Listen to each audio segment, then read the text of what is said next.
आत्मसुरक्षा तालीम शिविर उद्यापित गजपति जिला काशीनगर श्रीराम उच्च माध्यमिक विद्यालय ठारे 8 दिन व्यापी चली छात्री मानकर आत्मरक्षा तालीम शिविर आज उद्यापित हो जाइछि।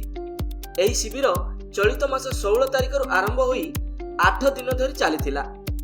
संयुक्ता कुमारी पाड़ी शिविर संयोजिका भावे दायित्व नैथिबा बेले ललिता पढ़ियारी छात्री मानकु आत्मसुरक्षा तालीम प्रदान करथिले। उद्यापनी उत्सव में मुख्य अतिथि भाव काशीनगर थाना अधिकारी सुनील कुमार बेहेरा जोग दे छात्री सुरक्षा उपरे आईनगत दिग संपर्कित आलोचना करथिले। एथिरे श्रीराम उच्च माध्यमिक विद्यालय समस्त अध्यापक अध्यापिका और कर्मचारी माने उपस्थित रहिथिले। गजपति जिला काशीनगर ब्लॉक रु Ajit Kumar Pattnaik report Lux news.